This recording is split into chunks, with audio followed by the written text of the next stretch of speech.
Aloha and welcome to Off Trail with Luke and Chandler. I'm Luke and I'm still on island time. And I'm Chandler, and I'm very much on Utah time. Yeah, that sucks. Yeah, it's cold. Yeah.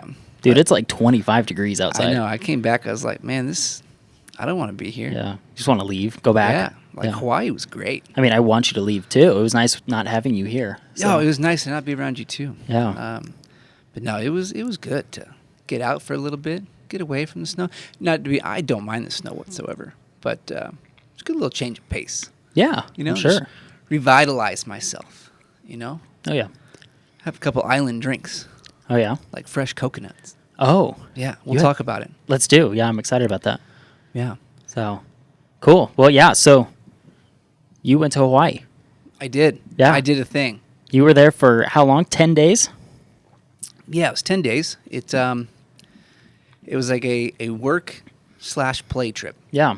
I work for a company that is based in Honolulu, and they wanted me and the rest of my Utah colleagues out there. And so they brought us out, and I used a little bit of vacation time to extend my trip to do whatever I wanted. And so I ended up having 5 days that I could do anything I wanted. And Yeah. I took advantage of that. And you're doing that all on your own, straight solo. Oh, yeah. I mean, I was by myself the entire time. I mean, I ended up at one point finding a guy who I kind of hiked with a little bit, but otherwise it was just me. No one else to worry about moving out and about. And it was a good time. That's awesome. So you were car camping, right? Yeah, just car camping. Okay. I'm flying to Hawaii and got to try to be as smart as I can packing. So I didn't bring any camping stuff, no tents Bring or a tent, yeah. sleeping bag. I mean, that would have taken up way too much space and wasn't going to check a bag or anything. So very minimal gear. Thankfully, going to a place like that, I don't have to bring cold weather gear. I mean, I was basically wearing shorts most of the days. What was the average temperature like out there? I don't know. The lows were like 60. Probably not 30, No, right? the low was like 60 every That's day. amazing. I mean, it was different. Like, you get a high elevation in at least like two of the spots, and it can get a little chillier. You get some wind, and like that's going to get a little colder. But that's just, high elevation anywhere you go. Yeah. But for the most part, I mean, it was like low of 60, 70s, 80s. That's amazing. It was great. You're out there living it up. We're back here I was. freezing in the snow. Yeah, I was living it up. That's right. But, Yeah. I didn't, take a shower for 5 days.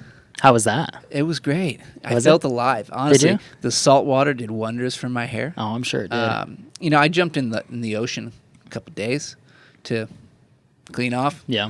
But 5 days on the road, living out of a car.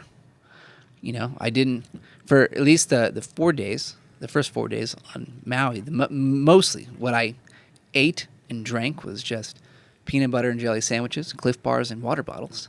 You ate water bottles? Well, I said ate and drank, but like that's literally all. I was minimal.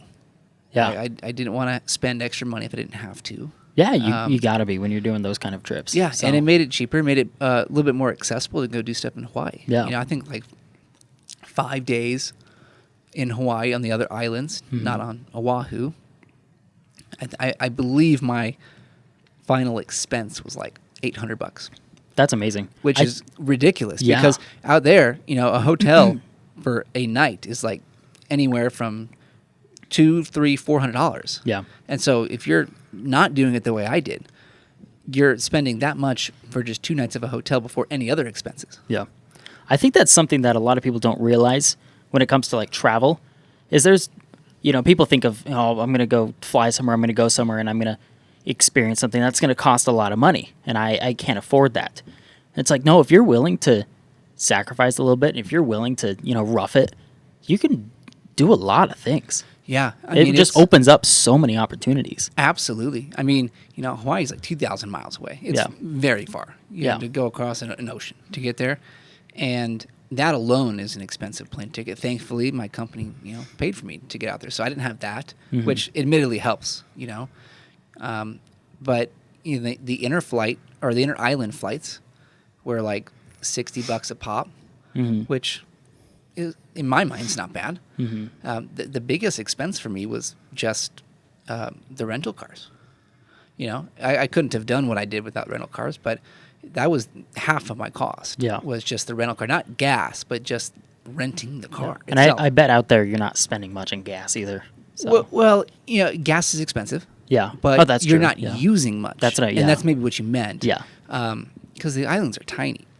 Mm-hmm. I think we were talking one day, and we kind of realized that I think it was the Big Island, which is the biggest of the islands down there, is basically the same size as like the Salt Lake and the Utah Valley area combined. Yeah. Like it's not big. It's not super big. Yeah. And like for the most part, like my first day at Maui, or my first 3 days on Maui, I don't think I filled up gas. Like drove around basically the entire island. Yeah. Like almost twice over, and I didn't need to fill up. So like you really don't use much there. Mm-hmm. And that was with me doing everything. I mean, if you lived there or you weren't doing what I was doing, you're just kind of hanging out at the beaches or the resorts or something, you're using even less gas. Yeah. So, I mean, you can really like manage your gas bill for that. But again, like just renting the car itself was more expensive. The priciest part. Yeah. And I actually basically took the cheapest option I could. Mm-hmm. I went up a little bit on Maui just to have a small SUV and not a little sedan. Mm-hmm. But yeah, I mean, otherwise, like you said, if you're willing to, sacrifice on some of the normal luxuries of life and go a little rugged, like you can get by with doing all. And that's kind of how we do a lot of our trips anyway. Like we're not staying in places for the most part.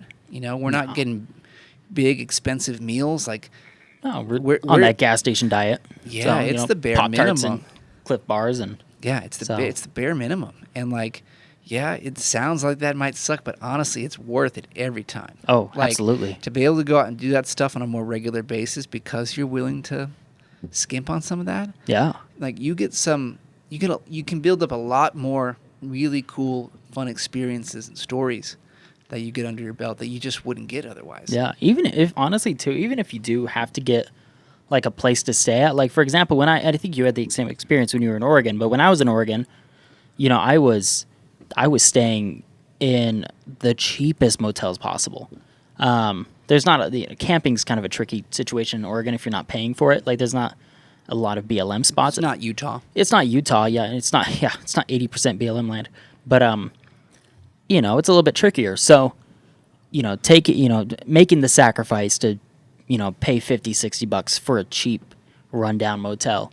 It's like, yeah, it's not a great experience, but it's definitely better than sleeping in the back of your car. Yeah, and excuse me. But even for my trip, I slept in my car every night, but I still, was making sure I had like a place to stay. I mean, pretty much every night.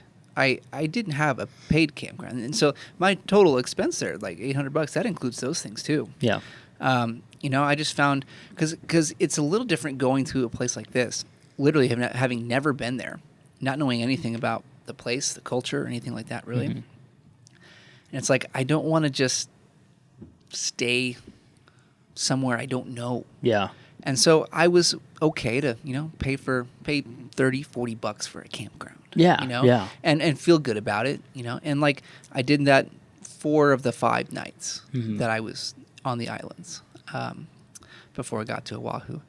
And, it worked out great because I could still, get to places from there. It was close enough to things. It wasn't like right on places, but it was good enough. And that's what matters. It allowed me to do more and feel comfortable doing that still. Because the other thing, too, about Maui, at least, that I kind of learned is that it's really tricky and kind of maybe not advised to just sleep in your car near the side of the road or just off the road somewhere. It's somewhere I swear I read it was like against the law there at Maui. But, I was told that it's not, and some of the places, it's not the greatest area. So you want to be very careful with that. Gotcha. So it's like, paying for a small little fee to have an established campground or a site or of some sort. Like, I'll do that. Yeah. just so I can enjoy the entire experience more and not feel uncomfortable, with it. Unsafe or Yeah. anything. Yeah, and that's the thing is, it's like when you're doing stuff like that, when you're staying in your car, you really have to think about your safety. You know, it's one thing here in Utah when you can drive out to the literal middle of nowhere. And no one else can be around. Yeah, there's nothing out there. Like, there's not going to be anybody you have to worry about. Yeah, when you're in places, you know, that you're unfamiliar with, like Oregon or like Hawaii, you know, you have to think about those things. So you have to be safe. Yeah, you know, it's just part of the deal. Yeah. But yeah, so I want to hear about this trip. And I'm sure everybody else wants to hear about this trip too. I mean, you put out the vlog, you Yeah. know, on it. But that only shows so much. You know, there's 25 minutes. So obviously it's You see the visual. highlights. Yeah, you see the highlights, and it's pretty visual. But I want to hear you talk about it. I want to hear you describe the things that you saw and, you know, things you experienced out there. Yeah, so we'll start kind of broad and just kind of establish the whole trip. Yeah. But first too, like if you're listening, watching, like you should go watch the vlog. Definitely, first, yeah. Just because it'll give you an idea of, you know, visually what I was doing, where I was going, and This is you know, supposed to kind of complement that. yeah, So, like the vlog is what like you should be almost referencing, like so you know exactly what we're talking about, and we can go into more detail with this. So definitely go check out the vlog first, and then come back and listen to the rest of this because you'll have a much better idea of everything I'm talking about. But I started out my trip on Maui, flew into Honolulu, and then got my first plane that same day when I got in over to Maui. So I got in Maui later at night. I spent 4 days on Maui, kind of came up through the north end or the northeast side of the island, did the road to Hana, came down Haleakala, did that, and then came back on the west side of the island, kind of stayed around the touristy areas, just kind of chilling. I wasn't doing much like that last day, and then came back around airport back in Kahului. Then went over to the Big Island, did Volcanoes National Park for a day, and then left for Oahu for work. So that was the entire trip. I mean, it was pretty compact, but it was a pretty good split of, you know, days at each place. In hindsight, I do kind of wish that I took one less day on Maui and one more day on the Big Island. But I'm not going to complain with everything I got to do. Like, it really did allow me to do a ton of really cool things. And even have like a rest day, which admittedly was nice. yeah. But, you know, everyone's going to have their own opinion on how much they want to be doing. And like, if you really want to jam pack more in, I probably would have liked to have one more day on the Big Island. But again, totally fine with how it played out. And then I had the last 4 days on Oahu for work and didn't really do much there because that was much more work focused. And I didn't have a rental car, so I would have to Uber everywhere, and it was a lot harder to do stuff. Yeah. So Oahu there wasn't much going on there, and you won't see any of that in the vlog. So, but otherwise, yeah, 5 days on 2 other islands, Maui for 4 days, and Big Island for 1. And it was pretty sweet. Yeah. So, from what I understand, you got to Maui, and you said that you did the road to Hana. Tell me about that. What are some of the things you saw on that? From what I understand, there's some waterfalls, maybe some coconuts, some chickens. Yeah. So the road to Hana is a relatively popular road, well known, because there's a lot of really good things to see there. And the road runs on, so the island is, I don't know, maybe like almost like peanut shaped. Like it kind of comes a little tighter in the middle and then 2 bigger ends. And on the east side, the right side of the island, if you look at the map, road to Hana goes on the north side of that. And then you get to the city of Hana, and you can keep continuing down the coast if you want. But road to Hana goes all the way up on the north side. And all along that road, there are various things you can stop and go see, look at. There's waterfalls, there's beaches, there's there's a couple caves.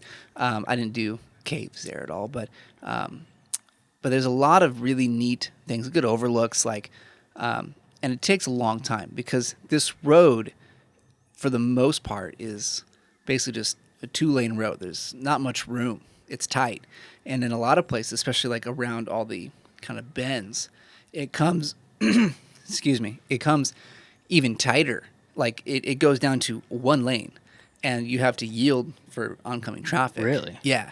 Like it basically it's a 1-lane bridge Interesting. because it has to cross over like most of the time waterfalls. Oh, jeez. And so like you have to, or like creeks, and so you have to kind of be very careful about getting to those areas and trying to pass because there could be traffic coming from the other side. Interesting. And that's seriously like along the whole road. So that makes the entire drive very long. Like it took, I'm trying to think, I want to say it took like maybe from the city of Kahului, which is the main city there on Maui. I want to say it took maybe like an hour and a half to do the entire road. And keep in mind, this is not a far distance. Yeah. Again, like the Big Island's about as big as our valley here, Yeah. where we live. And Maui's smaller. Yeah. I mean, this was 30, 40 miles. Like, It's like the size of Salt Lake Valley alone. yeah, like it's So, not far. Yeah. And it take like an hour and a half to do the whole thing. Yeah. So very slow. But like I said, along the way, there's just tons to see. And so the first thing that I did, and you'll see it in the vlog, it's the first shot of me hiking up to a little pond with a waterfall on it, was the Twin Falls area. And that actually is private land. Oh, interesting. Yeah. So I paid like $10 to park there. Huh. And then you can hike up a little bit. I forget how far it was. It wasn't bad at all. But private land, you hike up. There's 2 good waterfalls. I think there's even like a third smaller one, but it's not much. But you can hike up, and that the main one at the very top or end of the trail, it's a really nice looking pool with a waterfall that comes in. You can go swimming, no problem. When I got there, there's a ton of people, so it's popular.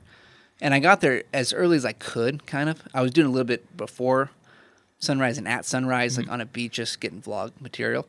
But that was like the first thing I stopped at, and this would have been 8 o'clock or so, whatever, 8:30. And that was a really cool first stop. I actually went in anticipating that one to not be as great, and I was going to skip it. And then I got there, I'm like, yeah, I'll just try it. And it was a good stop. Yeah. It really was. And so did a little swimming up there, hiking down, like I'm wet basically. My hair got wet like 4 times that day because the neat thing is like in a lot of these falls, like with the pools that are around them, you can basically just get in if you want. Like there's not many rules, at least from what I picked up. And so you can just kind of go swimming anywhere. That's kind of cool. And same thing with like a lot of the beaches too. Like even a lot of the not so popular ones, because there were some like that were a little harder to get to along the way. And like if you want to go swimming, you just go swimming, which is kind of sweet. Yeah. And it's all like at least the waterfall stuff that's fresh water because it's not the ocean. But yeah, you go swimming wherever. So like you'll see at another falls I stopped at later, and I forget the name of that one, but like I got in, I was swimming, I was doing a little backstroke action for the vlog. Like Great. yeah, like it was pretty cool. And like that one I was all alone at. There was literally no one else there. So I'm just Which chilling. is I don't like it, it's funny to me, like, I guess we kind of see this here in Utah a little bit. We're very lucky to live in this place where we have access to so many cool things. And I feel like Hawaii is maybe a little bit like that. But there's a lot of people who like, at least who live here, and from what I can tell, who are kind of like that on Hawaii too. They live there their whole lives, whatever. And they just maybe I heard about this place. I've never been, and it's like they're a few miles from it and stuff. And it's really interesting to me. I mean, obviously it's like, we prioritize this stuff, and we maybe appreciate it a lot more than some other people do. But it's just kind of interesting to me because this stuff is so cool, Yeah. big waterfalls and, stuff, everything that's here in Utah and whatnot. So yeah, I mean, it's a really neat experience. And like you said, it's probably a lot of that. It's probably a lot of, people did those things already. And because they're not photographers, they don't feel a need to go back, And so a lot of these places you just, you have relatively alone, which is pretty sweet. yeah. So I did Twin Falls, kept driving. There's a ton of falls. Like every time you kind of are coming into the middle of the island with your drive, and you make a bend to kind of turn back out. Pretty much every one of those bends, it's like a waterfall right there. Interesting. And so the other neat part too is that all of those waterfalls along the road, for the most part, there's like a couple that are not this way, but for the most part, they're literally right off the road. Like you don't have to hike in. And so you just park and get out and you're at a waterfall. That's crazy. And it's beautiful. Yeah. And so like it's not like you have to do any work for it, which is pretty sweet. The one part that made some of it hard, especially not knowing what it was going to be like going in, was that on a lot of those bends, because that's where it converges down to one lane, they don't allow parking around those curves. Yeah. Because it would just get dangerous and Yeah. backed up. And so on a lot of those, you have to actually drive like a little further up, or not get to the bend, stay behind a little bit, and park a little further away. But then you can just walk down the road, and go back and then find your way to the waterfall. But like otherwise, like they're so accessible, which is really neat. And there's a couple, some bigger steps or whatever, but for the most part, they're very accessible, which is really neat. And so if you want to just spend the whole day, which you totally could on Road to Hana, seeing all the waterfalls and beaches and stuff, I mean, you can do that. I mean, you could literally spend an entire day doing that. I basically did. I extended a little further, but you could spend a whole day Road to Hana, spend some time in the city. But really cool drive. Excuse me, I'm struggling tonight. Yeah. Figure it out, man. I'm sorry, but We got peaches here to clear that throat. yeah, up, it's the best so. medicine. Yeah. But I told you, like, that road is very slow, all these curves, one lanes. So I almost got in a really bad accident on that road. And it was when I was coming, like, back from the east side back to Kahului. We were driving. There's, like, a train of us, like, 4 or 5 people just driving. And we're going slow. I mean, we're going, like, 20 miles an hour, like 15. It's pretty slow.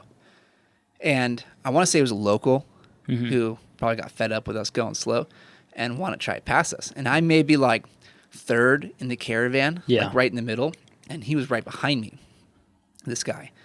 And we get to a spot where it was like right after one of those one-lane junctions. We're coming out of it, and it gets to 2 lanes, and he decides he's just going to gun it and try to get around me and 2 other people in front of me. Yeah. Which is not like a small distance to cover. Yeah. You have to go, and you have to gun it. But at that point, it came right back into another turn. Like coming around like a blind turn almost. And he was going, and he's right next to me on my left, and another car came.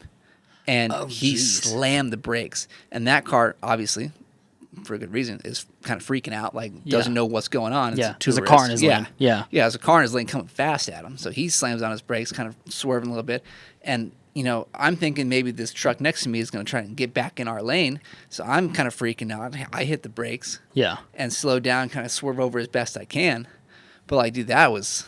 Jeez. Yeah, I mean, that was tight. That's freaky, man. That truck, and again, I think it was a local. Yeah. He was probably 3 or 4 feet from that other guy coming. And he was right next to me. And again, these are tight roads. Yeah. Like, there was nowhere to go. And that would have been really bad. Oh, man. But, like, yeah, that happened. I was like, oh, my God. Like, and it was no fault of my own. Yeah. I'm just minding my business, going the speed limit on this road. You're on Hawaii time, or island time. I was on island You're time. on island time. But, like, we all were just obeying speed limit. Yeah. And you should on that road, because it's not a place you want to go fast. Yeah. A lot of turns, tight, but then this guy comes out of nowhere. And I could kind of tell he was like wanting to do it for a little while, because it kind of kept getting closer, like swerving over a little bit. But he finally did. Man, that was almost really bad. Yeah. And just like that would have changed the trip. Yeah. I mean, it would have been a lot different.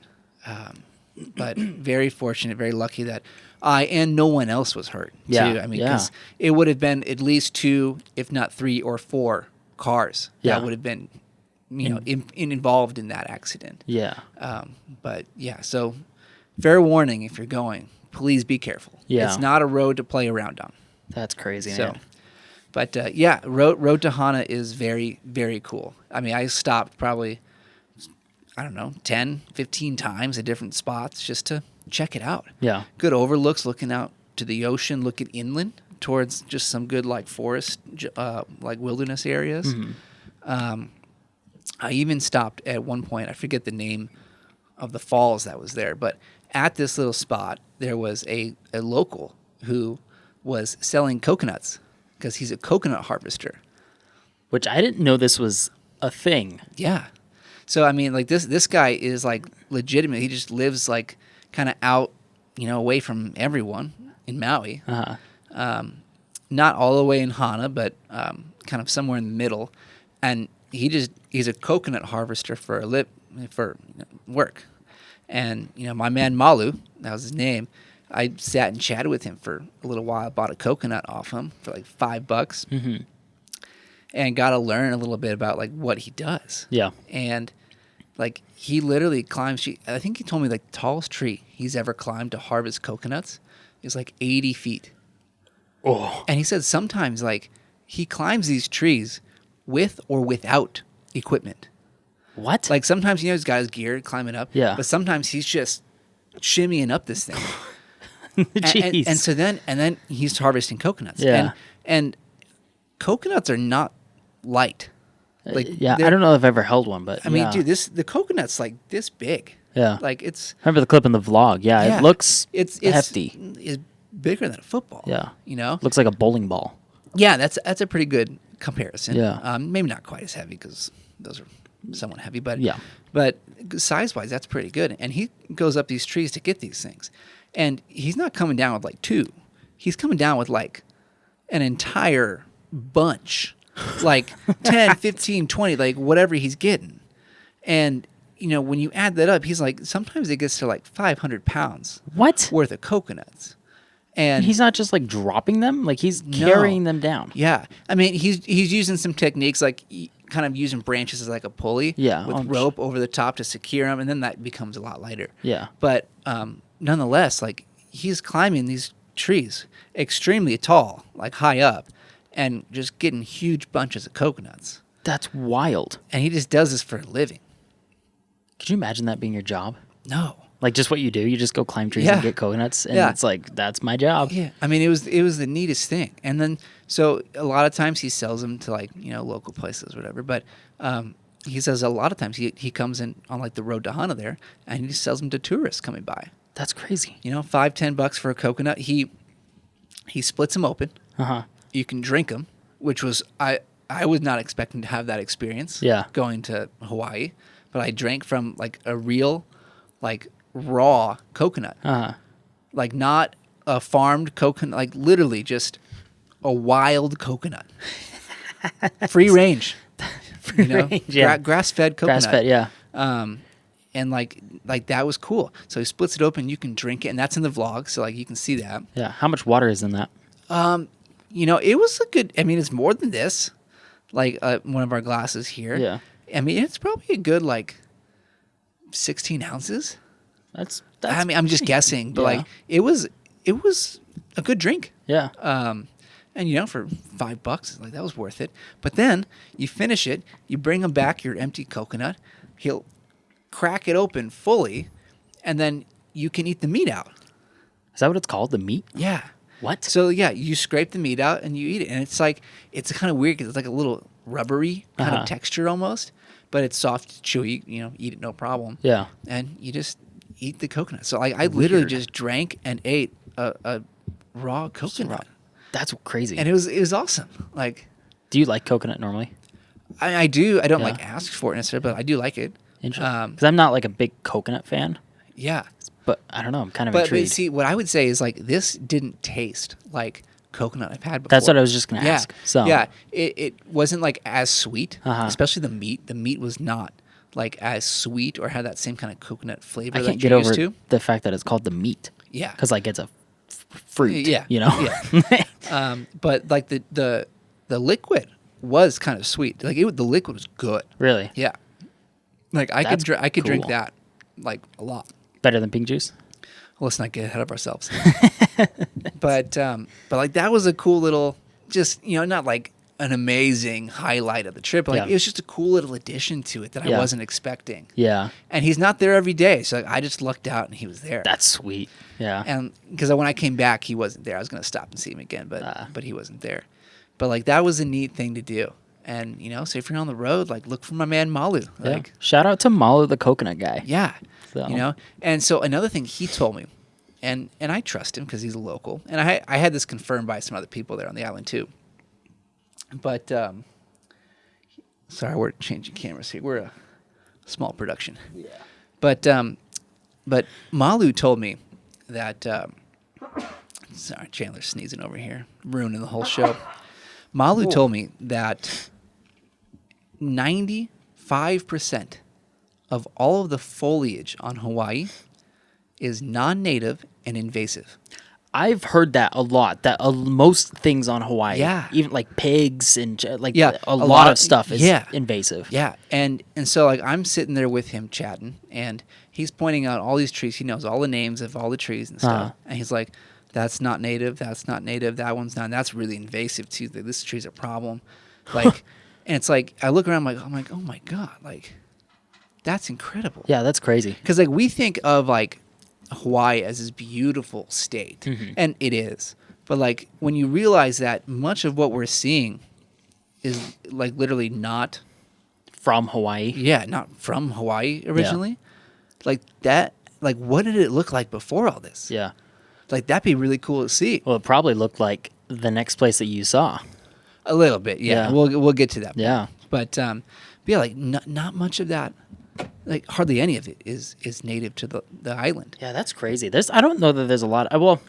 There's some places I think in the United States that are like that. There's the melting pot kind of thing, whatever. But like, from what I understand, Hawaii is like not the worst and like whatever, but like there's the most invasive kind of things that go on that island. Yeah. From plants to birds and pigs and everything. So, yeah, and so like that was a neat thing to learn. I was like thinking about that for a lot of the rest of the trip and look around like, wow, like this wasn't here before. Yeah, and it would just change the entire look of the island. Oh, I bet. Which is really neat.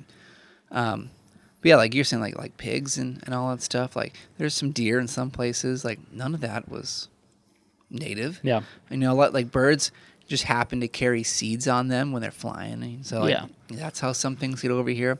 He was saying there's a certain tree, and I can't remember which one it was, but early settlers or whatever, like the missionaries would bring it over, and they like the tree and they want to sell it.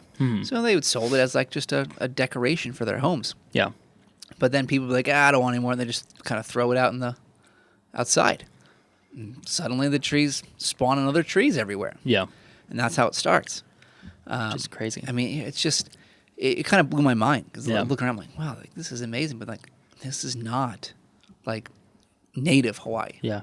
I wonder how many other island nations are like that. Like stuff gets brought over from the mainland. And, yeah, I don't know. If Hawaii is just kind of a special case, or if you go to like Samoa or Polynesia and it's similar. Yeah. So, I'm just curious. The other thing that was neat about mostly Maui, from what I saw, I'm sure it's somewhat the same way on the Big Island as well. But, dude, there are wild chickens everywhere. And I mean everywhere. Which is hilarious. Yeah, like when I was talking to Malu, there's a chicken up in the tree, like above us. Yeah. And I was like, yo, is that a chicken? And he's like, yeah, it's up there because it's scared of my dog. Because he had his dog with him. Yeah. And it's like, dude, I'm telling you, like every turn of the road, there's just chickens. It kind of sounds like, in Utah we have a lot of seagulls. It kind of sounds like chickens are like seagulls in Hawaii. No, much worse, dude. Worse? Dude, I'm telling you. I mean, honestly, maybe I haven't just paid attention, but like I feel like I haven't seen many seagulls here. Dude, maybe it's just Utah Valley, there's a ton. Dude, but these chickens are everywhere. That's insane. Like I saw one in a Walmart parking lot. Really? Yeah, like when I got to Maui, I got all my stuff, like just $60 worth of food, water, all that stuff, to get me through 4 days.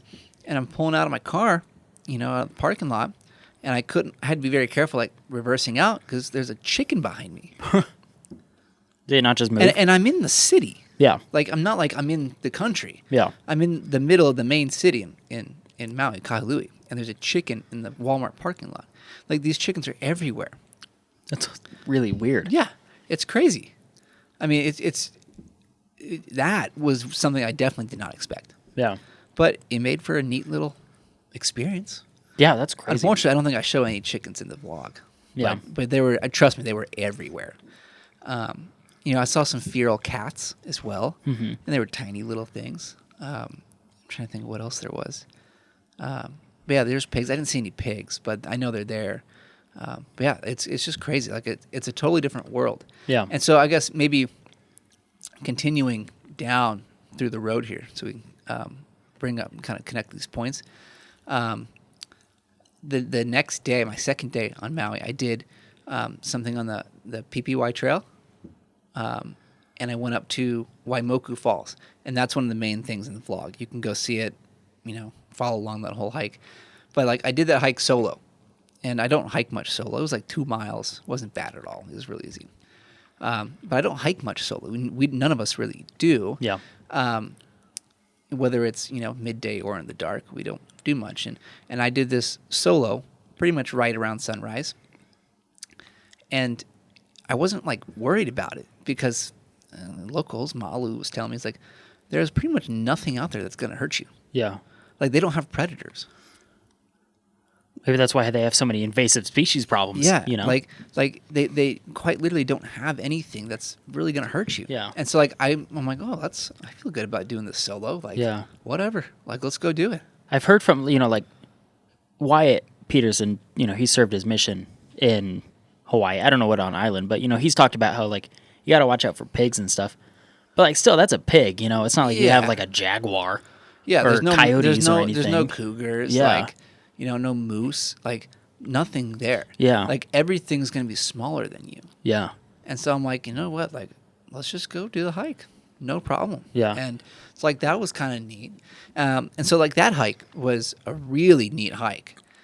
You start out pretty much by the coast, because this hike is in like what I guess I would call the lower section of Haleakala, the national park on Maui.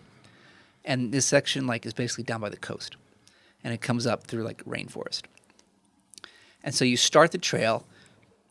A mile in, maybe, you get to this massive banyan tree. And you'll see some B-roll on the vlog of that. That thing is It's weird. huge. The banyan trees are really neat structures. Like, just the way they look with like almost like the roots, whatever they are, the roots coming out, like they're incredible looking. Yeah.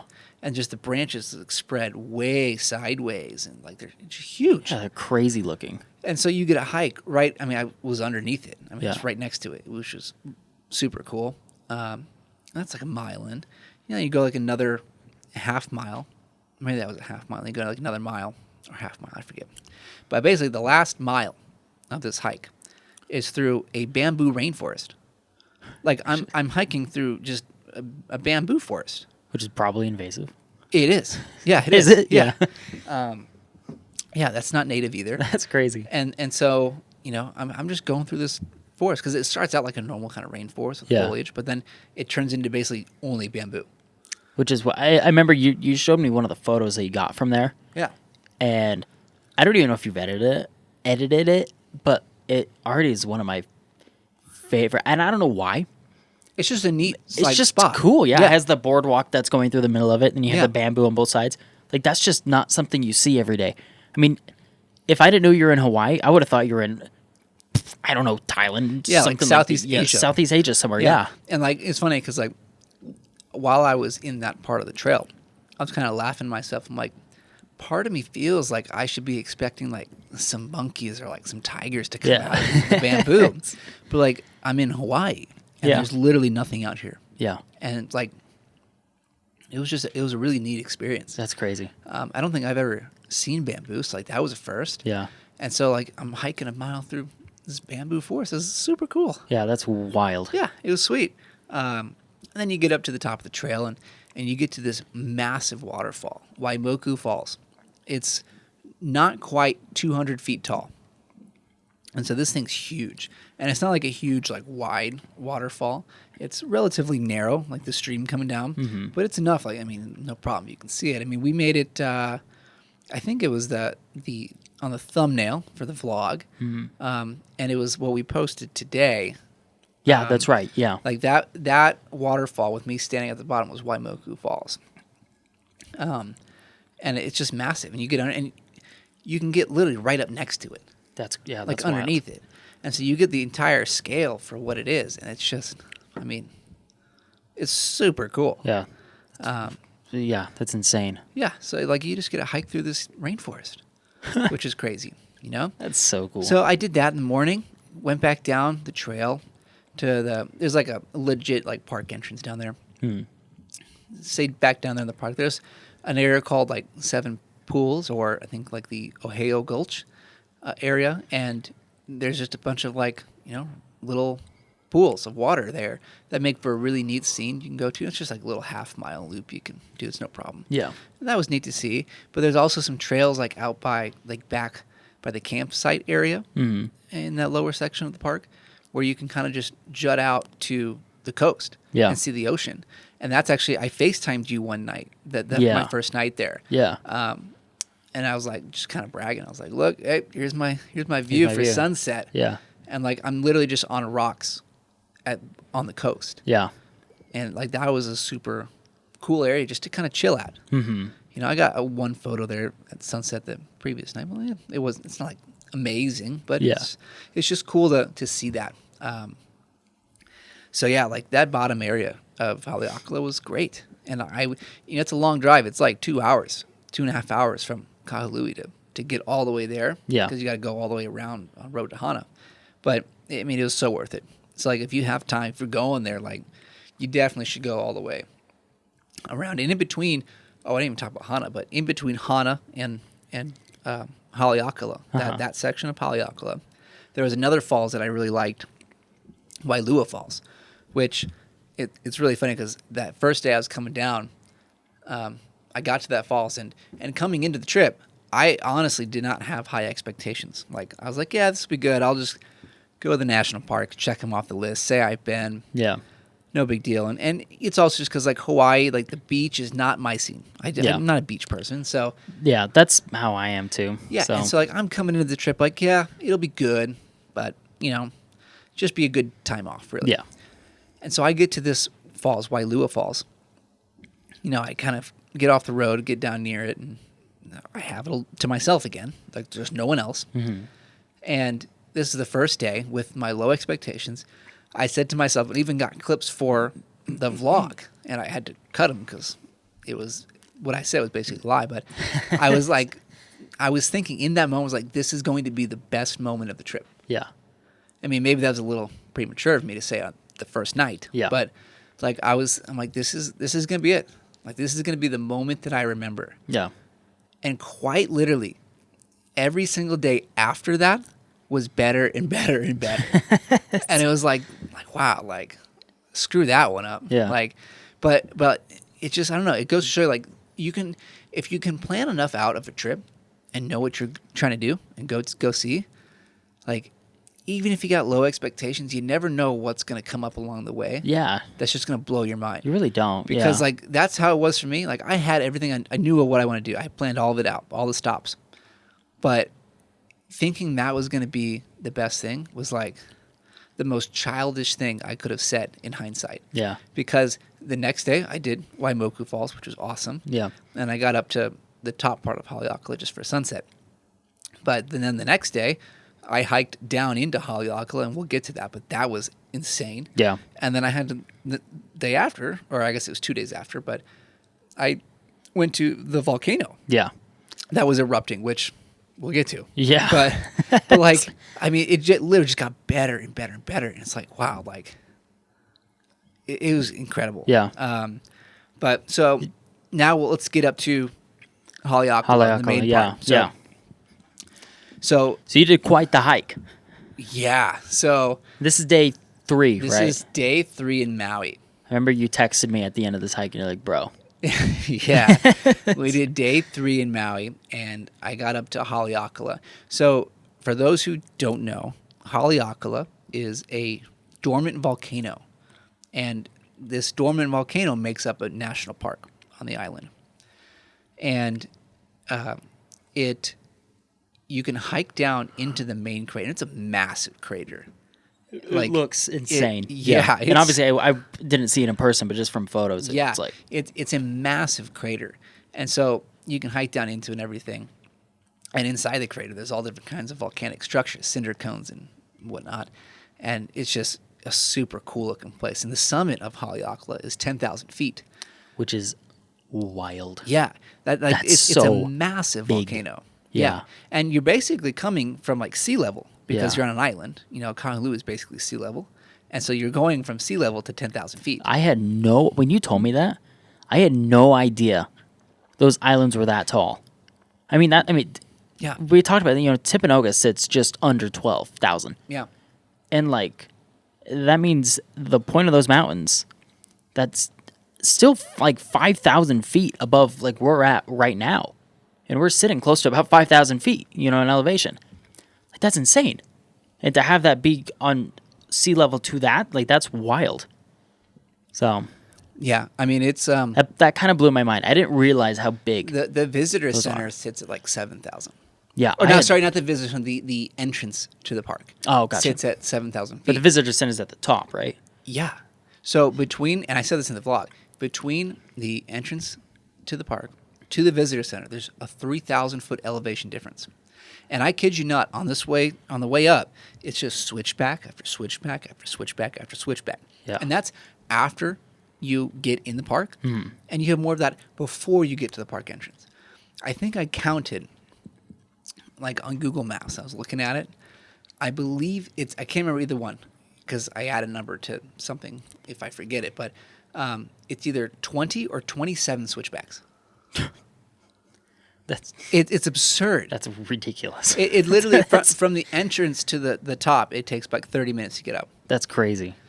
I mean, it takes forever. Is it packed? Are there a lot of people there? From the vlog, it sort seemed like of. there were, but Yeah, a sort bit. of. Like at the summit, there will be because you get a great overlook and all that stuff. Yeah. So there's gonna be a lot of people up there, but I guess this may be a good time to get into this now. But one of the crazy things about like a park like this is you can go hike and there's trails you can do, but what I didn't realize until I really looked into it before I got there is if you really want to hike this park, you have to commit to basically doing, I would say, at least 6 miles. Like, there's no short hike. Yeah. Like, there's quite literally no hike That is the short hike. that really gets you doing anything. And even doing a 6 mile, like 3 miles out, 3 miles back, that still doesn't even get you close to anything. Like, that's just like, oh, you can kind of get close enough, but you can see it for what it is and then come back up. Yeah.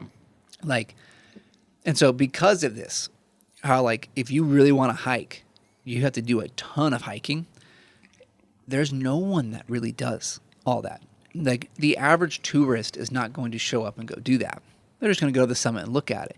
So if you want to hike down into the crater, you're basically by yourself, which is incredible. Just so cool. I mean, I was vlogging, so I was a little preoccupied with stuff, but like if I was not, man, would that be such a cool experience. Yeah. I mean, it's just like quite literally you have this massive volcanic crater with cinder cones everywhere, lava rock fields, like It looks. and there's no one. Yeah. I mean, it was the coolest thing. What's crazy about this too is, and obviously you know this more than I do. I'm just getting my information from what you told me and the vlog. But this looks like just the middle of Utah, Oh my gosh. which is weird. Yeah. So again, coming into the trip, I didn't really anticipate much from the park. I was like, again, I'll just go check it off. Mm-hmm. I got up to the summit, and the drive up to the summit, you literally can't see into the crater at all because like there's just enough of a wall. Uh-huh. So you can't see into the crater until you get up to the summit and look out over the overlook. And once I did that, I saw it for the first time, like, this is my kind of park. Yeah. I was like, this is my national park right Yeah. here. Because it looks like Utah. Yeah. Like, it's not Hawaii. Yeah. And, like, it's just so incredible. And so... Put the desert rat right back into the desert. Oh, yeah. It was so cool. Like the minute I saw over that overlook, I was like, yes. Yeah. I was stoked. Yeah. I was like, I can't wait to get down there because it just looks insane. Yeah. And so this trail that I did was called Sliding Sands, and it connects over with another trail and whatever. But the entire length of the trail that I did was 12 miles. I took a little detour to add a little bit, but 12 miles down in this thing, solo. Mm-hmm. Thankfully, the first 9 miles of this trail is basically all downhill. I say that 12 miles is... It's a long way. It's not a short little jaunt down the road. 6 hours. Yeah. Like on the money, too. And so like 9 miles, you're basically going downhill. The first 4 or 5 basically gets you to the point where you're at the bottom of the crater, like where you can start kind of getting to all the cool things. Yeah. But you have to do 4 miles first, and it's almost going down 3,000 feet. Like that's which I mean, if you think about it, if you're going down 3,000 feet, you got to come back up. Yeah. Yeah. Now a little different because the end of the trail, like you actually don't go as high up, but you don't end in the same spot you started. But Yeah. we'll get to that. But like that's kind of what I mean. Like if you're gonna hike this thing, you have to commit to it because even if you go down the 4 miles, right, you're gonna go back up. You're going back up 3,000 feet over 4 miles. Yeah. And it's not like solid terrain. It's like loose rock, kind of sandy, almost like it's not like you have great footing. And so like that would be a haul. Yeah. But the first 4 miles just getting down is just insane because like you're coming down the side of like the volcanic crater wall. And it's just That's wild. It's insane looking. And it's just like the whole time you get to look out into the crater and see all the cool things. You're like, oh man, I can't wait to get there. Like it's gonna be sweet. But it really is just such a neat hike getting all the way down. And then once you're down, the way that I took was going through a bunch of like lava rock field and just both sides, everywhere, just black rock. Yeah. I mean, everywhere. And it's just crazy. Super That's neat. wild. Yeah. And you kind of come up along the ridge of one of the cinder cones and then down. I came in between a couple. That was like my little detour. But just, like I said, it looked like Utah. Like, you know, we joke, a lot of us that we hang out with, we joke about a lot of places we go to looking like other planets. Yeah, like they're Mars. Mars. Yeah. And Haleakala is probably the most Mars-like feeling I've ever had. Yeah. And that's saying something. Yeah. For all the places we go to. I mean, this thing felt like Mars because it's just like random red hills and cliffs around you. And like, it just was it was such a cool hike to do. And like I basically only did like, I'll say half of that area up on the top. Because you mentioned to me that there's, you know, you said that you took that little fork in the road. Yeah. And I'll let you talk about it. But So if you go, I took the left in the fork. If you go the other way, which is the most direct way, and you go another 5 or 6 miles, something like that, basically in total a 10-mile journey in that direction, you get out to a rainforest that is inside the volcanic crater, which is crazy to think about. Yeah. And it's actually the same rainforest that I was in the lower part of the park. It just creeps up all the way to the side of the mountain. And so, like, you could basically be 1 second in Mars and the next in a jungle. And it's like, it's wild. And they have, like, a cabin back there you can rent out to stay in. And there's a couple dispersed sites back there, like, backcountry camping you can get permits for. Like, you can go camp back there. How cool would that be? Like, to one day take a trip. I'm telling you, like, that is something I want to do now. I do too. Like, I want to go back and get back to that area. Yeah. And, like, I totally, 12 miles is a long hike. I totally would have gone back to that area. But that's, like, at minimum, if you're just going there and back and doing no more, a 20-mile hike. Yeah. And, like, I don't have the time nor the gear to do that. Yeah. But I'd say right now, I'm going back to do that at some point in my life. Like, and I'm coming with because I got to do that. I mean, it would be so cool to see. Yeah. And and because you get all the other cool features along the way still too. So, I mean, it's just like the entire area in Haleakala, which is just one of the coolest things I've ever seen. Mm-hmm. And so, like, coming down the hike, you just kind of get down through the crater. You come up, there's 3 miles of switchbacks straight up the cliff. I mean, it's just that sounds grueling, horrible. No, but I'll be honest with you, the grade Uh-huh. of the cliff wasn't truly that bad. Gotcha. Like, I actually didn't struggle with it much. The only thing that made it hard was that you have to do that after 9 miles of hiking. Yeah, I bet. Yeah. Like, if that was right away, no problem. yeah. But after 9 miles and, like, 4 hours of hiking, like, that's what gets you. Yeah. And so, like, that was why I struggled with that a little bit, more so near the top. But, yeah, just crazy way to finish that hike. I'm going to change the camera real quick. Reset. I do remember before you had left, you hadn't really planned on doing anything that crazy. Like, No. I remember we had talked about it, and you're like, oh, I'll go check this out, whatever. It's going to be whatever. And then that day, you texted me or called me, whatever, and you're like, bro, I just did 12 miles. I just did 12 miles. I was like, what?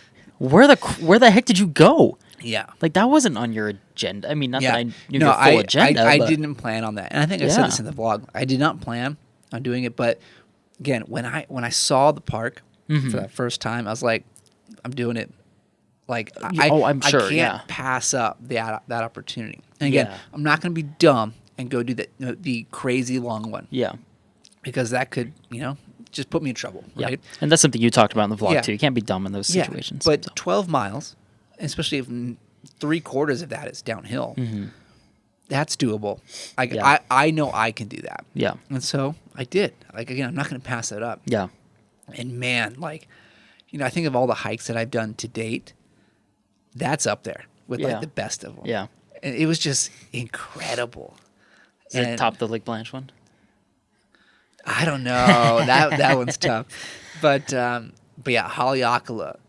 If you have it in you to do that, you got to do it. Yeah. I mean, it was sweet. Yeah. And so you get up. So I touched on it earlier. You get up the switchbacks, and you're not going up as high as I think it's maybe like 2,000 feet of elevation there, over 3 miles of switchbacks coming up. So you're not ending at the same place you started at. And so it's kind of just common there. You have to hitchhike back up to the top where you started, which is like 1,000, 1,500 feet change in elevation. Yeah. It's crazy.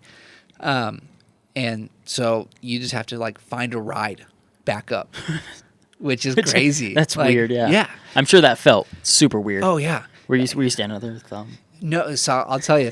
And so, like, I don't think I've ever hitchhiked. So, like, yeah. like, that's a first. But yeah, it's just like, it's like a thing there. Yeah. Like, that's just what people do because of how it works. Yeah. Because otherwise you have just a crazy hike back up the road. You don't want to do that. Yeah. But so, like, near the end of my trail, I ended up, like, running into some people, just like this small group.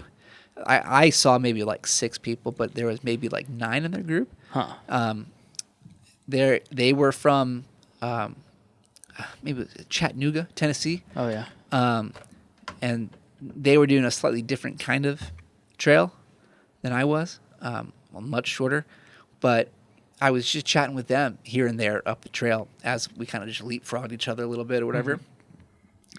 And so I got up there and they're like, hey, do you want to ride back up to the top? And I was like, sure. So, like, I didn't have to, like, really try to hitchhike, which kind of sucks. I wish I could have. Yeah. But, like, I'm also not going to just pass up the offer for a ride. A ride up. Yeah. Yeah. So I didn't get the true hitchhiking experience, but I did have to get a ride up, which was cool. Well, we almost, well, that's a shame because we could have almost just been the real hitchhikers. You know? Yeah. Yeah. Real bushwhackers. Be the Yeah. hitchhikers.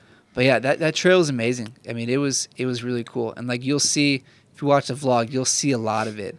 I ended up cutting it off, like, maybe 2/3 of the way through because, like, ultimately it's not changing much at that point. And then I just want to get up to the top. I didn't want to bother with the camera, so I put it away. I'm sure. Yeah. But you get to see a lot of the main section of the park, and it's so cool. Yeah.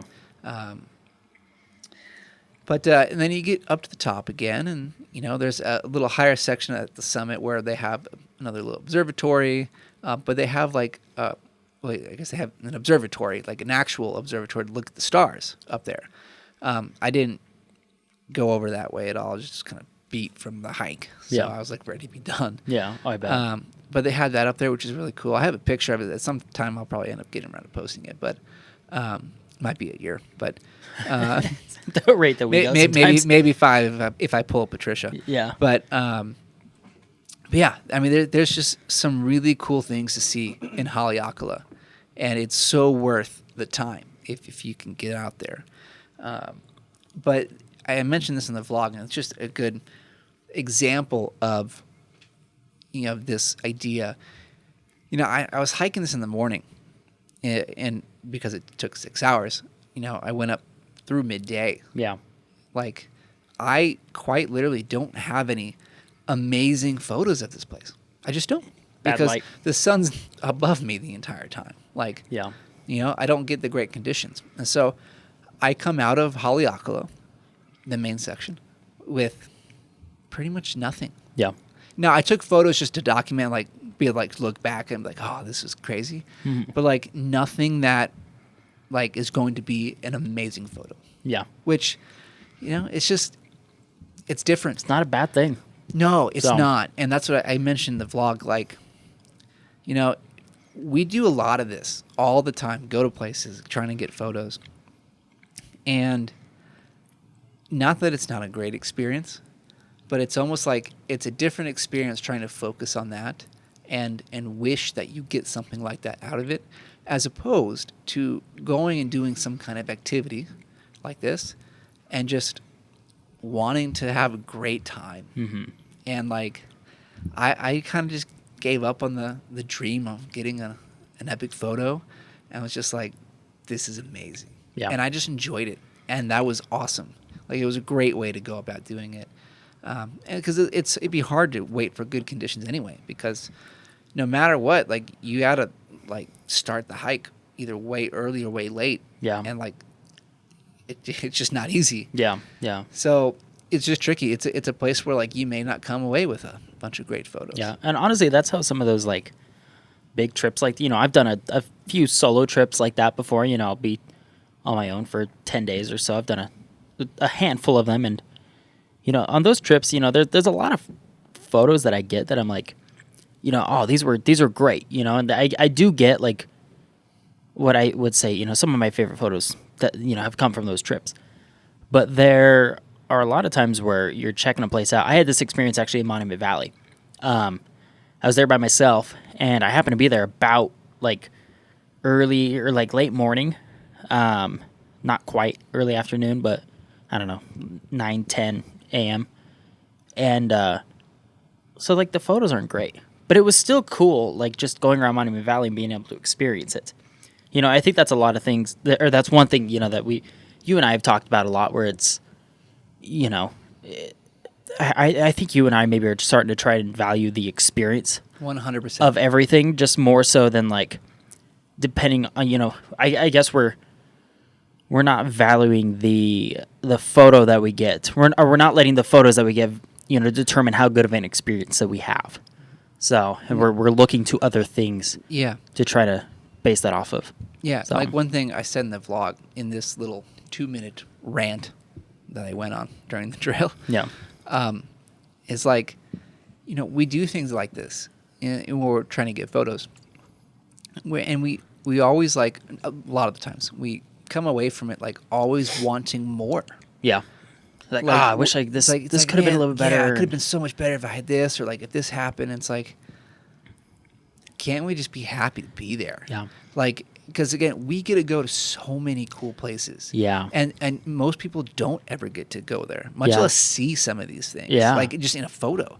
And so it's like you said, after this trip especially, I really want to try and refocus all of everything that I do to be just enjoying the experience and the chance to be doing these things, as opposed to trying to force a photo. Yeah. Like I'd almost at this point rather just try to vlog it Mm-hmm. as opposed to get a photo, because while I'm vlogging, it's like, yeah, I'm still capturing the entire thing. Yeah. Like that's what it's kind of fun for me to look at that vlog, because it's like I can almost relive the entire trip again. Yeah. Yeah. Because it's all the moments that I actually lived. Yeah. And so like it's just a lot. It's a completely different mindset. Mm-hmm.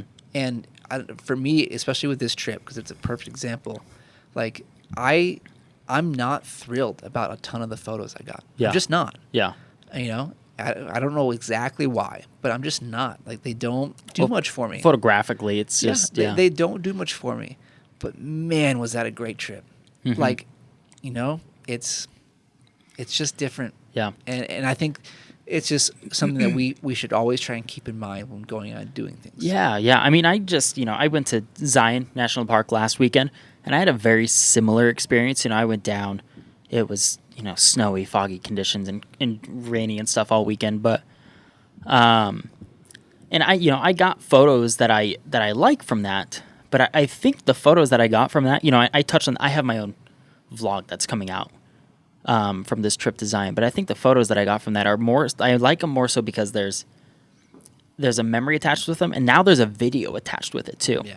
Yeah. And not everything worked out. You'll see that in the vlog. Like there was plans that changed like 20 times, and it just, with different friends and things like that. And, but it was still just, it was so much fun. It was so much fun going and just hanging out with, Taylor and Benji and Eric. Like there's several people that I met up with down there, and those moments and like this vlog that I made for it, that is something I'm probably going to cherish way more than the photos that I got there. I'm happy with the photos that I got there.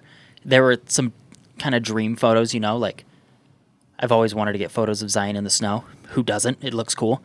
But like I'm almost not even like that concerned about them, Like I'm not like really like, I'm excited about them, and I think they turned out really good, but I'm not like, oh, I got to get these out and they have to be like perfect, whatever. And it's like I edited them, and I go over this in the vlog too. I don't want to take too much of it, but no, it's just the experience that I had there is so much more important to me than any of the photos that I got. So yeah, it's just like a shift in priority. Yeah, when you're doing that stuff, and especially when you're doing it with other people too. Yeah, so. And I think it's something that as we go forward with a lot of stuff we do, like I for one am going to try and maintain some of that mindset.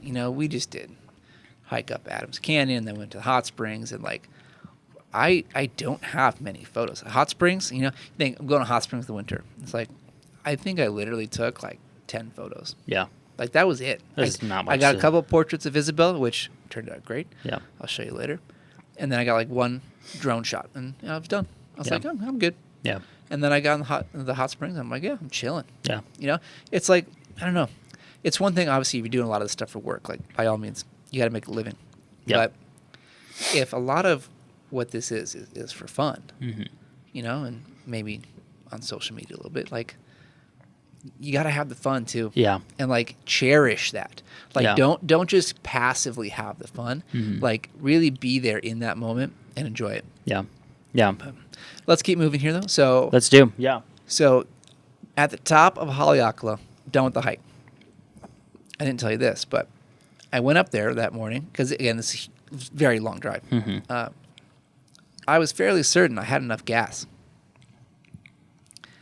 I'm at 10,000 feet. I start my car, and I have like 10 mile or like 15 miles of gas left.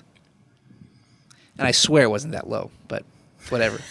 I don't know what was going on, but like that concerned me. Yeah, I would hope it would, because I was about 20 miles from the nearest gas station. Oh, 20, 30, I forget what it was, but like about that kind of a difference, And so I turned my car and I'm like, well, this is going to be interesting. Thankfully, let's say it was 30 miles to the gas station. Mm-hmm. Thankfully, about 25 miles of that was all downhill. That's, And I literally didn't hit the gas once. So just pop it into neutral and just let it go. I was going to say I just tapped the brake a little bit when getting too fast, going around corners. Yeah.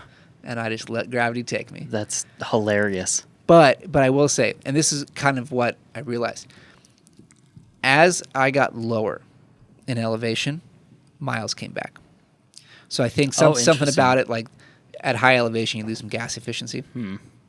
And so as I got lower, I think it kicked back in. And I had like 40 miles left. I'm like, well, okay, I guess I'm fine. Weird. Interesting. But you can be sure that I was a little bit worried about Yeah, not making it. I bet, yeah. But I made it. So Then you would have got your real hitchhiker experience. Oh yeah. Wow. But yeah, so that was a good little scare. So That's funny. Then later that night, I just went over to like the west side of Maui and did and just kind of hung out around Lahaina, which is one of the main touristy areas, and just went down in that little downtownish area. Got a burger because I was starving and I just hiked 12 miles. Yeah. So I was like, I deserve it. There's nothing like a good burger Oh, after it was hiking. delicious. I don't know why. Like we go to like a greasy burger. I don't know if it's just like it was we great. deserve this. I don't know what it is, Yeah, but it was great. So I hung out there. You know, I ended up camping around that side of the island that night, and then the next day just kind of took it easy. And because I just kind of had enough, I had to fly to Big Island later that night. Just hung out on the west side, went up around like Kapaloa, everything, walked around the beach a little bit. And then there's a road on the north side of the island, on that west kind of half, that I just took back to the airport, basically. And it took forever. I mean, an hour and a half, 2 hours, something like that. And it's because it was literally a one-lane road most of the way. Like, not two, one lane. And, like, you had some pull-outs along the way if you need to pass people, Yeah. whatever, but, like, one lane. And the whole whole way, yeah. gosh. And What's up? eventually, What's up with Hawaii? Is it just lack of room, or like yeah, what's up with them and their because one-lane you're roads? driving on the side of a cliff. Yeah, and that makes sense, but that's You know, and crazy. so it's like, and it was very low trafficked. Like there was Gotcha. not many people there, Huh. but the scenery was incredible. Just huge green cliffs. Mm. You know, the ocean's right there. Very, very cool. A lot of locals lived around there too. But it's somewhere like, I just think that was a great scenic drive. Yeah. If you have the time to do it. Obviously, again, be careful, but it was worth it to go that way instead of going the easy, quick way back up Yeah. to the airport. But yeah, that was my trip on Maui. It was very nice. Yeah. Very nice. It seems like it. Like I've never really like had a strong desire to go to Hawaii, and I think we've talked about this actually. You know, I said that in my vlog. I was like, like I'd want to go because who doesn't want to go to Hawaii at some point? Yeah, but like just see it it. wasn't a priority. Yeah, that's the thing. I've never really been like, I have to go to Hawaii. Yeah. Like it's never been anything really on my list. But now after seeing everything you experienced on Maui, you I'm wanna like, go. oh my gosh, I want to go so bad. Yeah. Yeah. So that was Maui. Then I went to the Big Island that night. Flew out there, got in after sunset, so no like great photo opportunity with sunset there. And the funny thing is actually the entire trip, there honestly was not a single great sunrise or sunset. I was actually just gonna ask because Like- I don't know that I noticed that on the vlog or any photos No. or. Like I didn't shoot. I shot one sunset, no sunrises, and that was literally because, like there just wasn't much to really shoot. Yeah. like it wasn't great. Interesting. And the one that I shot was right. I FaceTimed you. And I was like, oh, I should probably shoot this real quick because I'm literally on the coast and it's sunset. So Yeah, might as well shoot. Yeah. But Which is funny. You remember when Mahela went a few months ago? And yeah, She got like incredible. yeah, tons of. Great It's stuff. like sunsets and it's like they follow her. yeah, She was, down Southern Utah this weekend and stuff, Yeah, and it's like, great. what the heck? Why is it everywhere she goes? yeah, We just need to hang out with her more often. yeah. But yeah, so I didn't have any of that. So I get in Big Island after sunset. First stop Walmart just to get a couple basic things like 2 water bottles and like a snack or something. Yeah. And I beeline it straight for the volcano because, and it's just like this entire experience, I just incredibly lucky. Kilauea, not Mauna Loa, the one that was erupting like 3 months ago. 2 or 3 months. Yeah. Kilauea started erupting for like, I think it was like the first time like 4 years, 5 years, something like that. The week before I left for Hawaii. Yeah. Like, just, I mean, incredible. What are the odds? What are the odds? Yeah. I wasn't planning on that whatsoever. Yeah. And so again, like I was coming into the Volcanoes National Park thinking like, yeah, I'll just check it off. Yeah. But man, was this one of the coolest experiences I've ever had. I remember this is another time where you FaceTime me and I was like, Yep. are you kidding me? I texted you. I was like, I quit photography. Yeah. Like, I'm done. So I end up making my way down at the park, roll around, driving around, getting to the overlook. And I'm in the car, about to pull into the parking lot for the overlook. Mhm. And I just look over to my left, where like the volcano is. Yeah. And I just see red clouds. And it's pitch black out. You know, it's nighttime. Yeah. And I just see red clouds. And I'm like, oh. Like, I was stoked out of my mind. Because I wasn't like, I didn't know what to expect. Yeah. And I see that. I'm like, this is going to be insane. Yeah. And sure enough, it was insane. Yeah. I walk up to the overlook and look out, and it's just this massive lava lake. I'm a mile away from it. Yeah. A massive lava lake just glowing red orange in the middle of the night. That is insane. What is that like? What does that sound like? Can you hear that? You can hear it a little bit. Yeah. Really? You can hear some rumbling down there. That's crazy. Yeah. If it gets really quiet, like the main overlook, there's a lot of people that are talking, so that's a little hard. But if you get out a little to like a different little spot, you can hear it. Yeah. So that was super cool. That is wild. But just, it's one of the coolest things I've ever seen. Yeah. I mean, an erupting volcano, like the lava lake. At some point, I think actually I'll probably do it like Wednesday this week, but I'm gonna post the photo of like the lake itself, and it almost looks like a little city with lights on, right? I guess it kind of does. Yeah. I've seen the photo, But yeah, it's just kinda like does. it's just like a spider web of lava almost, and it's not like a small. It's massive. Yeah. But like, I don't know how to describe it. Like, it's just so cool. Yeah. And because You it's smell just, it? I can't remember. I don't remember smelling much. Because I know it's like, you know, you got a Yeah. different volcanic area. Yeah. Like Yellowstone, for example. It's very Yeah. like sulfur smelling. I But can't remember that. So that tells me if you could, it wasn't very strong. yeah. But I mean, just the wildest thing I've ever seen. That's And- it's insane. It's glowing in the middle of the night. You can see it, no problem. Like, just so cool. And to have the opportunity to photograph that, I mean, I'm blessed. Like, I mean, I don't know why I get the opportunity to do that I don't over know. anyone else. I don't know either, and I'm really mad about it. But But dude, it's something that I'll remember forever. Yeah, I like bet. getting to see that, and like you mentioned, like when I first got up there, I saw it. I'm like, holy cow! And like, not immediately because I took a couple photos and stuff first, but I FaceTimed you pretty quick. I was like, Yeah. dude, you gotta see this. Yeah, This is yeah. insane. I remember actually I was going to bed. I was like, you're going to bed. I was going to bed. Your screen was black. Like I knew you Yeah. were in bed. And you're like, look at this. And I was like, what? Yeah, dude, it was. I mean, just it was so cool. Yeah. And like, so I got my couple shots of the lake down there, like kind of close up, and you'll see on social media at some point. And then I got up to a slightly different spot, just because I want to see it from a slightly different angle. It wasn't much different, but enough. And I'm up at this spot, and I kind of looking around. There's a bunch of what they call volcanic smog, up in the air. It's just the cloud, Yeah. What's coming out of the volcano. And it's just kind of low-hanging clouds everywhere. And I'm looking around, I'm like, oh, this is so cool. The clouds are like little red. And I notice the stars are out, and you can see them above the Vog. And I'm like, I got to photograph that.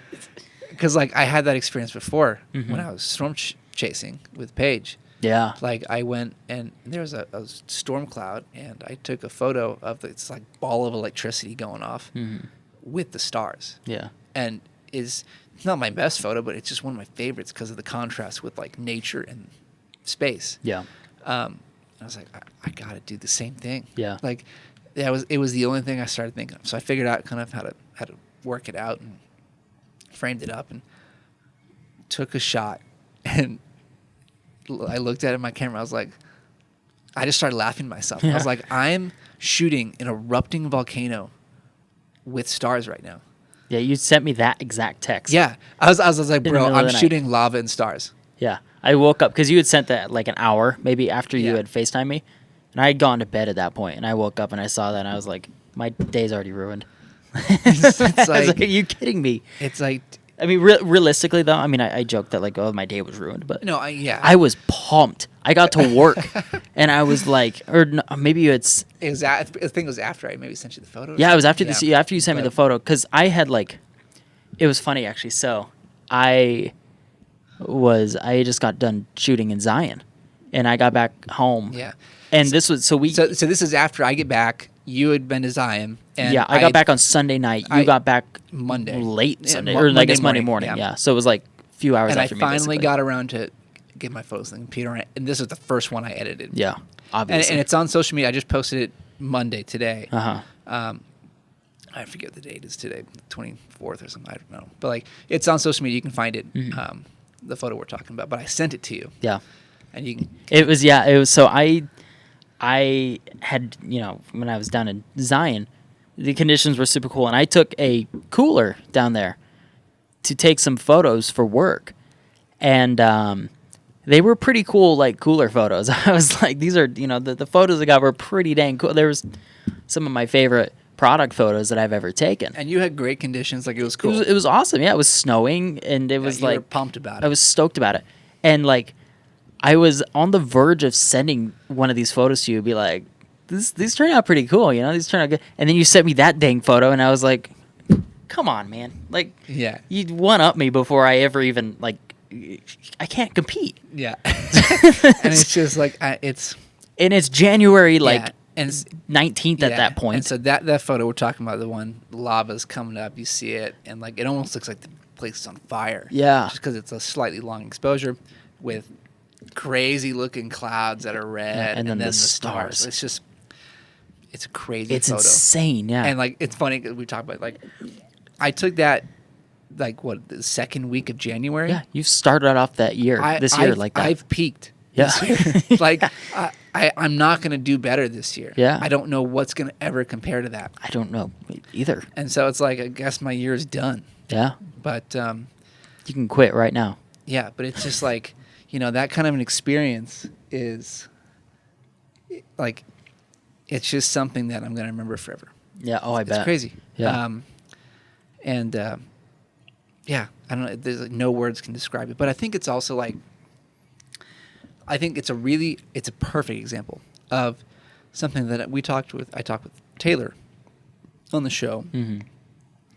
So like, and this photo is not obviously also not one of my best photos. It's just maybe one of the cooler ones. Yeah. But I can get a photo like that and share it. And a lot of people might think like I'm an amazing photographer because of that. Mm-hmm. And it's like, you know, to some degree, sure. Like I knew how to use my camera, obviously, Hey. to get that kind of photo. Yeah.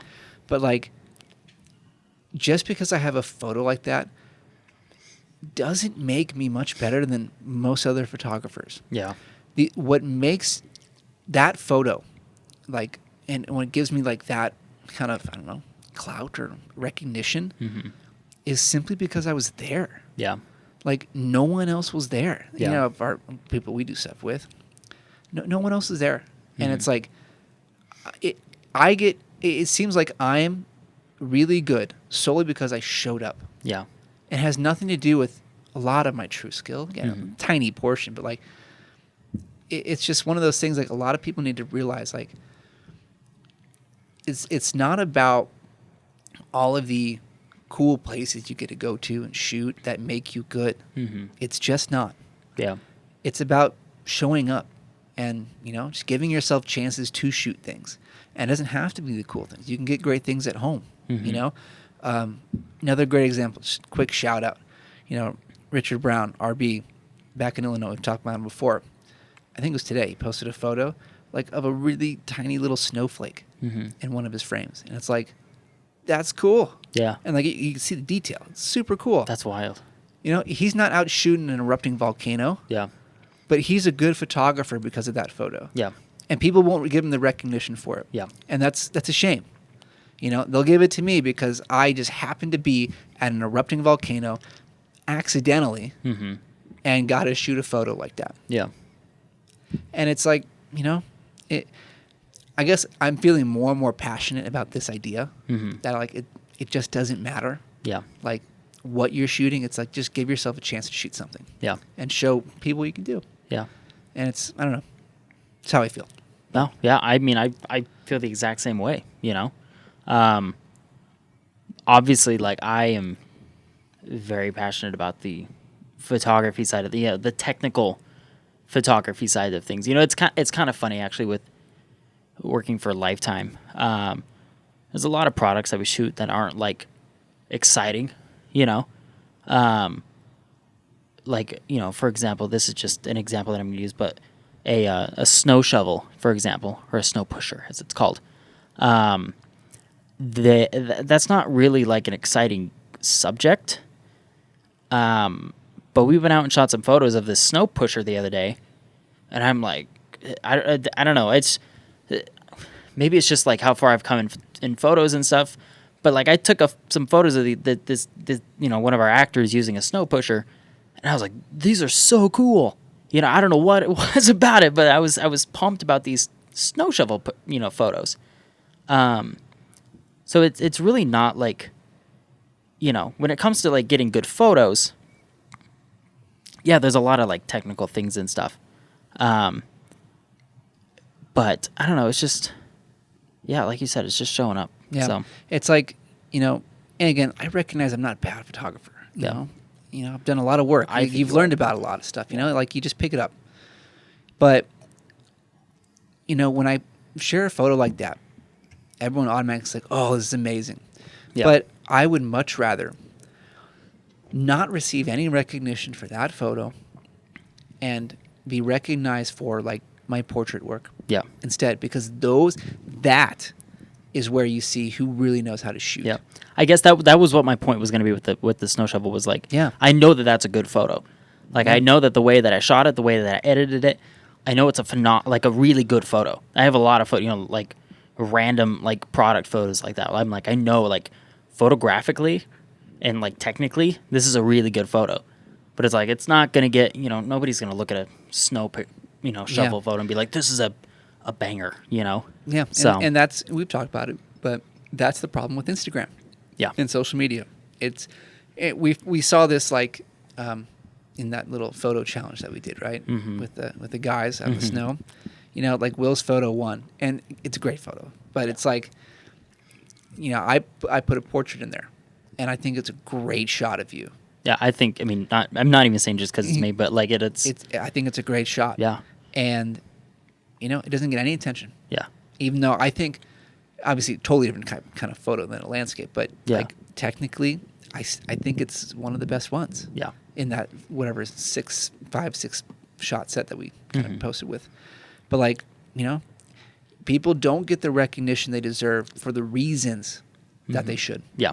And I think the way I approach social media a little bit more is like when I do start seeing that stuff, it's like I try to point it out to those people. Same. Yeah. Trying to be more intentional. Yeah. So, you know, about the way that you comment on things. Yeah. So. But yeah, so let's keep moving. We're almost done here, so we can wrap it up. But yeah, did the Volcanoes Park the next day, came back, and really, really neat park. Like it's a lot of the section around the main crater at Kilauea is rainforest. So like it's just like almost a tropical feel, which is wild. And you see a lot of that B-roll at the end of the vlog. There's a really sweet lava tube you could walk through, which is kind of wild. Yeah.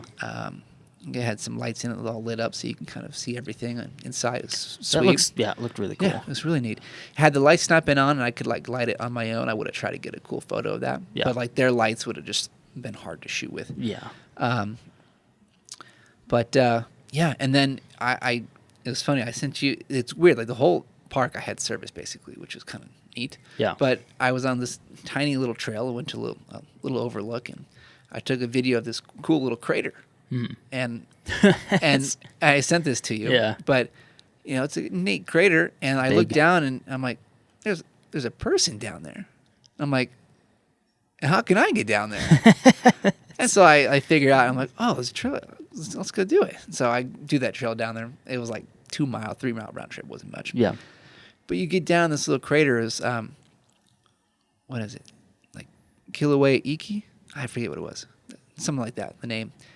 And you can just literally hike down in the middle of an older crater in the park. And like, you just like look around, you're in just this massive bowl. Yeah, it's crazy. And you're just surrounded by like what is basically just, old lava. Yeah. On the ground, like you're walking on it. Yeah. And it's wild. That's weird. It was such a cool It's feeling. super cool. Yeah, and you'll see it all in the vlog. It's great. And again, I was mostly alone. Like, it was just crazy. Yeah. And then, there's a road in the park that basically goes all the way down to the coast, to the water, the ocean. And, I drove all the way down through that. That was neat. And a lot of places you see some of the craters, you see a ton of lava rock as you go down to the coast. Because what you don't realize is like a lot of the older eruptions had massive lava spills, like covering huge sections of the park. You see a map and you can see the entire area, especially then once you go drive there, you can get a feel for how big it really is. Yeah. But just massive sections of like old lava. And it's crazy to see. It is kind of weird looking at that island on like Google Maps, for example, because it's just like you just have streams of black, what looks like black that's rivers. What I'm talking about. Yeah. It's crazy looking. It's lava from older eruptions. Yeah, it's wild. And the cool thing is like you can go hike through a lot of it. Yeah, that's super cool. I would have, but like I had done enough already. Didn't have like all the time in the world, and it's also like very exposed. Like there's no cover. Yeah. So you'd be in the sun the whole time. But it'd be really cool. And there's some cool trails you go down like backpack to, like by the coast. And, like it's worth going back to. Yeah. But it's also fun. Like I've talked to you about this. Like I think that Volcanoes Park is awesome. I think I have it as my number 10 national park right now. Yeah. But my perception of that park is massively skewed because of When you were there. when I was there. Yeah. Like I could be like, yo, if you go, you totally gotta go. Yeah. To volcanoes. Like absolutely, don't skip it. Go there, spend some time, spend 2 days. Mm-hmm. But it's like, if the volcano's erupting, Yeah. like if it's not the same. Yeah. A little And bit so different. like, I will forever look at that park differently than most people get to. Yeah. And it's just Just- it's an interesting position to be in. Yeah. But that's where I am. So that was basically the trip. Yeah. And And then you went to Oahu. went to Oahu. There, I was there Worked. for 4 days. Worked Thursday, Friday. We had a company party on Saturday, and then had Saturday morning, and then Sunday, all of Sunday to myself, do whatever I wanted before I flew home Sunday night on a red eye. But didn't do much because I didn't have a car, and I was just kind of worn out too. So I was Yeah. like, Oh, I I'm bet. just Yeah. happy to sit around, watch some football, whatever. But yeah, that was the trip. I mean, it was a cool experience. Sounds like it was pretty dang neat. No, it So- was. And again, like unexpectedly, it just got better and better and better. I Yeah. mean, like the lava, I can't Yeah. get over that. It's That's it, insane. it was cool. So, a really, really great trip. Again, the vlog captures a lot of it. Yeah. Not every single moment, but like it captures what you need to see, I guess. Well, I mean, there's a point too that you said in the vlog at the very end where it was like, there's some things that like you don't have to share. You don't have to share everything. You can keep some things to yourself. Yeah, and so like not that like it would have been bad or embarrassing or anything, but like part of me is really happy that there is no footage of me like just going crazy about that lava. Yeah. Because that was just me. Yeah. And like I can keep that for myself. Mm-hmm. I don't have to share that with anyone else. Yeah. It's not that it like cheapens the experience or anything, but like there are things I've talked about it before too. Like I think some photos you should even keep for yourself. Like don't share them on social media. I do actually have some. I know you do as well, but I do have photos like that. For some reason I don't know what it is, but like I have a photo from the Tetons that I got back in September, and for some reason it's like I love the photo. It's one of my favorite photos I've ever taken. But for some reason I don't want to post it. Yeah. I don't know why. Yeah. I'm holding on to it. So I don't want. Maybe I just don't want to share it with the world. I don't know. I just want to keep it for myself. But Yeah, but it's just, I think it's kind of important just because it helps keep you away from the social media mindset. It's like, yeah, you gotta live in the real world. Yep. And sometimes that means you just gotta, do things for yourself. yep, Keep them to yourself. And Yeah. there's nothing wrong with that. yeah, People don't, they don't deserve or have the right to see all of your stuff. You can keep it if you Yeah. want. And, just something to keep in mind. yeah. So, Exactly.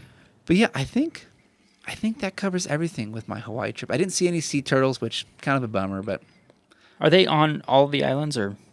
I don't really know. But all I do know is that I will be going back Yeah. because I work for a company that is based there. out of So Hawaii. Yeah. at some point in time, I'll be back. Yeah. And I can tell you right now, the next stop I'm going to is Kauai. So Yeah. I'll be Which hitting that up. that's the Jurassic Park island, we think, right? No, Molokai. Oh, Molokai is the Jurassic yeah, Park yeah, island. yeah. Okay. Yeah.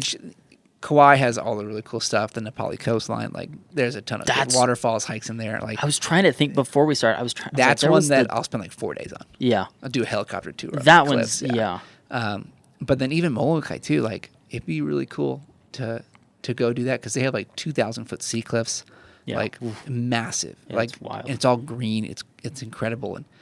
And one of my coworkers who is in Hawaii, he was telling me he's like sometime like in June or something, he's gonna go on a backpacking trip in Molokai, like into those spots. Yeah. because he grew up there on Molokai.